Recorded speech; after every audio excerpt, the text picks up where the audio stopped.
Breaking news. We're not here to break the news that all of Braves country is waiting for, but there's still much to get into for the world champions with the hot stove burning.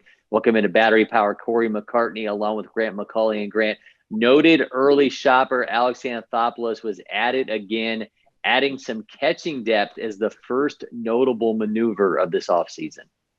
Yeah, this was not news about a Braves catcher that was broken at honey-baked ham. Nonetheless, this is pretty savory if you're thinking about the Braves catching position for 2022. And the reason why is we learned a lot this season about what happens when your plan A goes down, when you don't have your primary catcher. And the Braves pitching staff, I think, was kind of caught a bit flat-footed, if you will, in trying to have the continuity that you have with a Travis d'Arnaud behind the plate when he was forced to the sidelines and was there for over 3 months. So having somebody that you can bring in, begin working in spring training, moving forward, and having that comfortability factor, I guess if you want to call it that, is something that the Braves should have and now do have. They had it for so many years with Tyler Flowers being part of a platoon, typically with another catcher. And even if one went down for, say, 10, 15 days on the injured list, it was nothing like what the Braves dealt with d'Arnaud. So a great backup, a guy that's got some power, a guy that can work a good game behind the plate. He can throw out base runners. Cory, I think there's a lot to like about the depth the Braves just added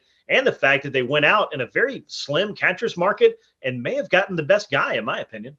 Yeah, Manny Piña will make $3.5 million in 2022, $4.5 million in 23. Obviously, coming off of a really strong year with Milwaukee, 13 home runs in 75 games. I mean, you kind of mentioned it there. I mean, the Braves used 7 different catchers during this world title run. And I think there's some names on here that years from now, if you want to win a trivia contest, if you can pull Alex Jackson and Jeff Mathis and Jonathan Lucroy and Stephen Vogt out of a hat, I think Kevin Smith, I think you're going to do pretty. Yeah, I think you're going to do pretty well for yourself. But obviously, the true measure to me about Piña, and you get the 13 home runs, and you think about the designated hitter and Travis d'Arnaud's bat, and could you have some opportunities to use him in that capacity?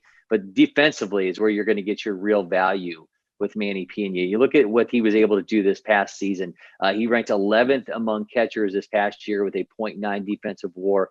d'Arnaud was 0.4. He was 30th. And you go back to the shortened season, and Piña was 6th overall at 0.5 defensive WAR. Meanwhile, Travis d'Arnaud was dead last at minus 0.5. And obviously, the throwing out batters was a major issue, controlling the run game for d'Arnaud during the postseason. And, this last year, 11 runners thrown out by Piña in the season, 50% success rate there in being able to throw out runners. And we know, d'Arnaud allowed 18 steals during the postseason. So this is a big factor, I think, just being able to shore that side of it up, whether you think about, just getting d'Arnaud days off, but, certainly with the designated hitter, just makes a lot of sense. But I will say one thing, and I think a lot of people are going to jump to on this, is what does this mean for William Contreras? What does this mean for Shea Langeliers? So I love the defensive side of it, but I think from those heralded catching prospects angle, there's certainly a conversation to be had there as well.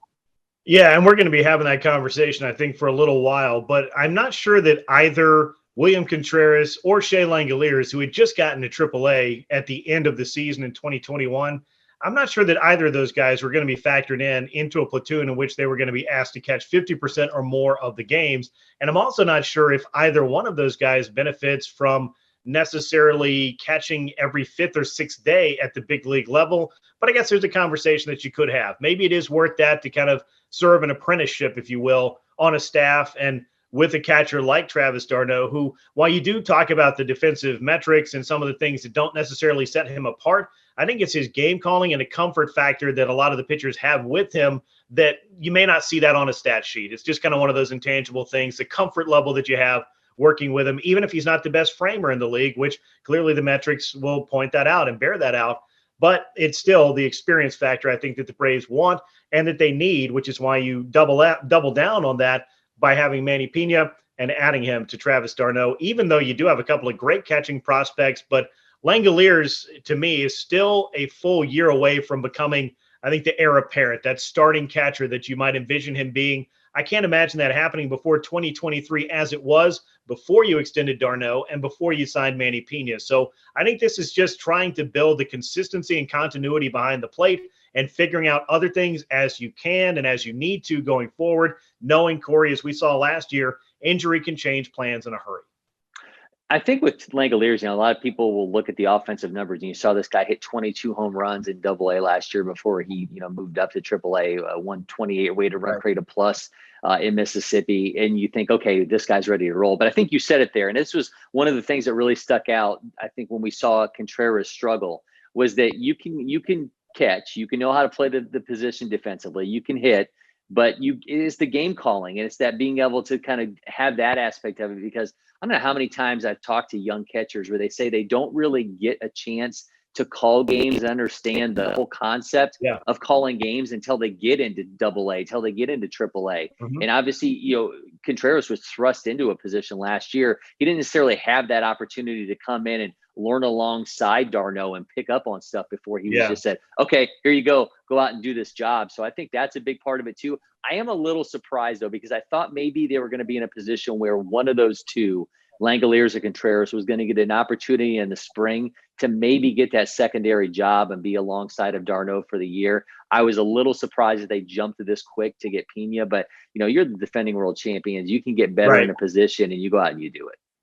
Yeah, and that's my point. I was really waiting through all of that. You bring up a lot of great points, but just to follow it up with the fact that, hey, look, you just won the World Series, and now the job is to get better every year, and get stronger every year, get deeper as you need to. And catcher was a place in which the Braves, regardless of having two great prospects, didn't have answers for what felt like 2 to 3 months. And while I do think that Contreras probably could be that secondary catcher if they wanted to go that way, clearly the Braves felt that if we lose our veteran stalwart catcher, what are we going to do in that particular case? And I think that Contreras, from an offensive standpoint, didn't show enough to really set himself apart, head and shoulders above what the Braves could bring in and say, we're prepared to handle on defense or on the behind the plate because this guy can perform at an above average level at the plate. I don't think that was necessarily the case. He had his moments. He's got some power. He's a nice hitter, I think. Again, he's a nice prospect, but it's not somebody that you're going to give the keys to the car that is the defending world champions at this point, Corey. So I think that is kind of the takeaway here.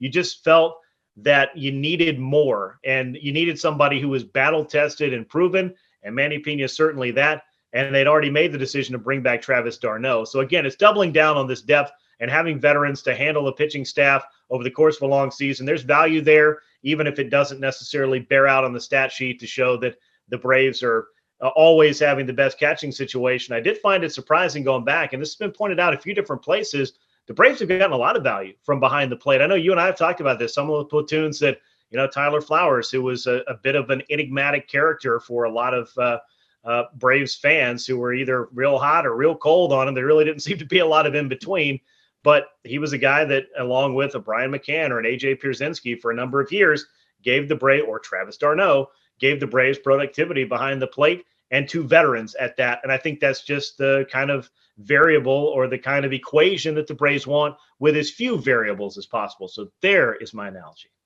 Well, Kurt Suzuki too. I mean, they've just had a lot of success with pairing people up. And think about we talked a lot over the last few years about, how much oh man, AAA Gwinnett's going to have this rotation that it was just going to be like, these guys could potentially, be a major league rotation. You think about the catching depth they're going to have if you have Contreras and Langeliers kind of sharing that job if the two of them open up together in Gwinnett. So I mean, it's going to be a really interesting, situation for those two. And it's going to be an opportunity for them to kind of get to learn the ropes of sharing that job, because more than likely that's what you're looking at happening with them at the major league level as well. Well, and let me throw this in there as well, because they could very well end up both being at AAA and sharing that job, and one of them getting some DH at bats and keeping their bat in the lineup and all that stuff. But if you are an Alex Anthopoulos who is looking for another trade chip that another club could be looking for, talented young catching prospects at a position in which you could name the 5 or 6 best catchers in baseball on one hand, typically, well, maybe not 6, but at least 5 of them. And hey, one of them, perhaps the best catcher of the last 15 or 20 years in Major League Baseball, at least offensively, just retired. So there are clubs out there that I think are always looking for the answer at catcher. And if the Braves have a hotshot prospect that might fill a need, then perhaps Atlanta will be able to get a need of their own filled. And we've seen Alex Anthopoulos is not shy about making a trade. Yeah, and I didn't want to throw that out there, but now that you've got out you've there. got Darno, and you've got Piña under contract through 23.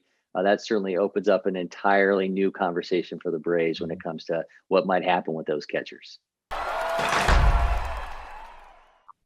The Braves added 4 players ahead of last Friday's deadline to protect them on the Rule 5 draft, putting Drew Waters along with right-handed pitchers Freddie Tarnok, Brooks Wilson, and William Woods under protection. Waters, of course, going to be the name that stands out there to everyone as the number 3 prospect in the Braves system per MLB Pipeline. Tarnok is 12th. Some intriguing names, though, Grant, that were not protected. Outfielder Trey Harris, who in 2019 was the franchise's minor league player of the year, along with fellow outfielder Justin Dean, right-handed pitcher Daysbel Hernandez. They're all in the top 30 in terms of MLB Pipeline. Any of those guys in particular stand out to you that you're surprised that they're maybe dangling there? It could be somebody that a team looks in and thinks, maybe I want to give that guy a shot.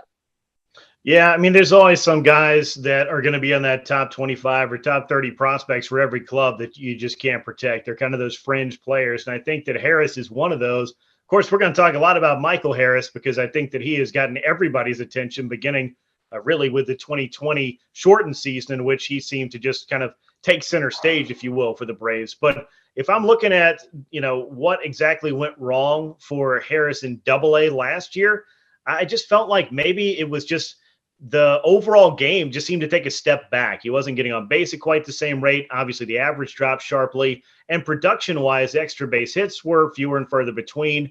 And just overall, I think that you might be able to chalk some of that up to the lack of a minor league baseball season in 2020. I could say the same thing on the other side of the coin for somebody who got added to the 40-man roster that you totally expected to, and that, of course, is Drew Waters.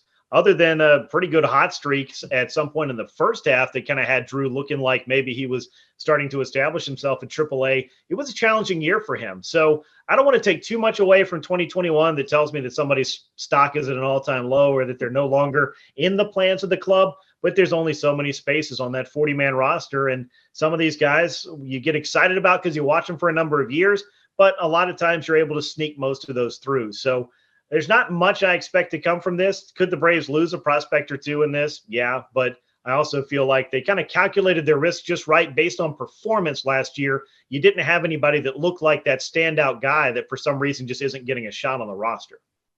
That's what all this is, right? Is a calculated risk that you kind of hang it out there and wonder, okay, we've not seen enough that makes us think someone's going to jump on this guy. And, I recently caught up with Trey Harris, and, you see that resume and you see 2019 Braves minor league player of the year, but he had an 89 weighted run created plus in 2021. And he told me he's trying to find consistency in his game. And obviously you hear that about everybody, when Sure. you get to that level, but I think it was a real thing for him.